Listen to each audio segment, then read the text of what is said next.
So before we get into the details of this video, I want to go ahead and ask you guys to discuss this topic in the comment section, but think about it for a little bit before you do. I want to give as much feedback to NetherRealm as possible, so think about it, discuss it in the comments, try not to tear each other's heads off, just try to have a discussion about this and provide as much genuine feedback as we possibly can. Recently, I've heard a lot of people discussing this topic in the community, and that's to be expected, of course. We're talking about a game that people are obviously going to be incredibly passionate about because this is a product of DC, and DC is obviously a big brand, and a lot of people are passionate about it, me included. So when we talk about a DLC pack for this type of game, and we get a Mortal Kombat character in it, there's bound to be some people who are upset. But it feels like, if you go onto Twitter or YouTube or even Reddit, that these people are the majority. Obviously, the vocal majority seems to not want a character like Raiden in the game, but there are thousands and thousands of people who do want Raiden in the game who you don't even know exist. Even YouTubers have their own community of people who want to see Raiden added to the game. One person on YouTube who was obviously very excited about the idea of Raiden being added to the game a long time ago was Brusque Poet, and there's plenty of other examples of members of the community who wanted to see Raiden. But you don't often see that if you go to Reddit, Twitter, or YouTube, because you're going to see the vocal minority complaining about it, because no one needs to go to YouTube, Twitter, or Reddit to complain about something that they're happy about. No one's gonna go, yes, I'm so excited about Raiden,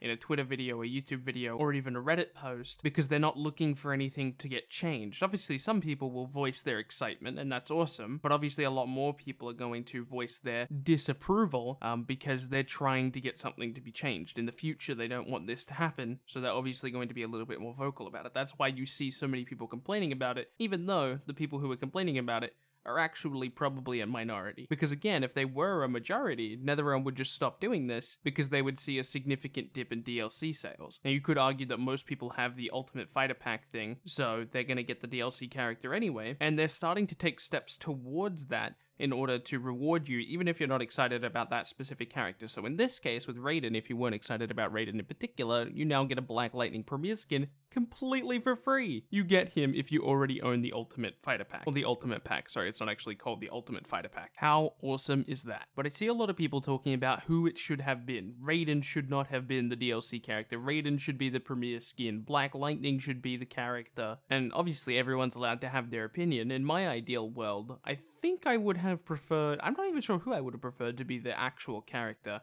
I mean, it would completely depend on what the artists end up coming up with for the gear system, because really that's the only difference between a Premier skin and a real character. The Premier skins don't have gear, and the real characters do. Other than that, there's just no difference between them. Functionally, anyway. But I do want to address the people who are saying things like Black Lightning should have been the DLC character and Raiden should have been the Premier skin. Again, I'm not sure where I fall on that, which one I would have preferred, but you certainly can't say things like he should have been. Well, I mean, you can say it, you're allowed to have your opinion, but you need to recognize that it's an opinion. Just because you want to see Black Lightning as a main DLC character doesn't mean that there are thousands of people who didn't want to, who would have preferred to have seen Raiden. And even if you're not a Mortal Kombat fan, before Injustice 2, in fact, I hadn't played a NetherRealm game for longer than 100 hours. But yet, I'm still happy every time a Mortal Kombat character gets added to the game, because I understand that Mortal Kombat has an amazing history, especially in Western culture, breaking out and being one of the biggest fighting games, period. But specifically here in the West, that's quite an accomplishment. It's been around for a long time, and they deserve the recognition. And if that means they get 2 characters, or even 3 characters, although Ed Boon has confirmed that Fighter Pack 3 does not have a Mortal Kombat character in it, in the DC game,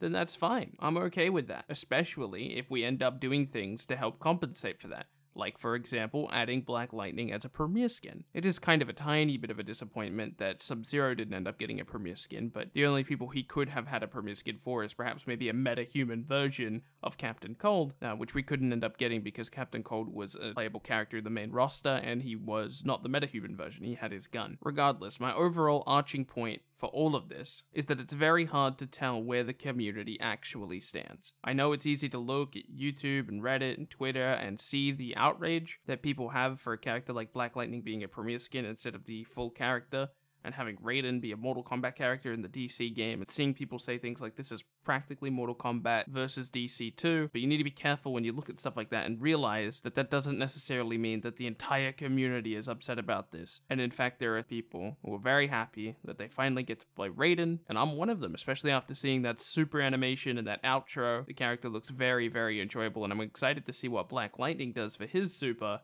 because I feel like he's definitely going to have a different super, and probably a different outro as well. You know what would be really cool for Black Lightning's super? It's probably not going to happen, but imagine if he incorporated Thunder and Lightning into his super. For people who don't know, Thunder and Lightning is the superhero name given to his daughter. Well, his daughters. He has multiple daughters. One of them's called Thunder, the other one's called Lightning. Imagine if they showed up in his super. That'd be pretty cool. Before I ended this video, I should say, if you watched this video and you thought I was entirely neutral, I just should mention that I do believe the outrage among the community, regardless of how small it is, does need to be addressed, and I think NetherRealm is going through the steps necessary to address those problems. For example, obviously the Black Lightning Premier skin, and even making that Black Lightning Premier skin free for all of those users who purchased the Ultimate Pack who didn't know we were going to get Mortal Kombat characters, and now they still have a way of playing that DC character. Once again, my feedback to NetherRealm would be that this is a fantastic step in the right direction. When we do Mortal Kombat characters, I think there should always be a tie-in with a Premier skin or some type of DC-related continuity there in order to preserve that for the DC fans, or specifically DC fans who aren't interested in playing a Mortal Kombat character. I'm curious to see what NetherRealm does moving forward. Thank you guys for watching this video. My name is Bilbzy, and I'll see you in tomorrow's video.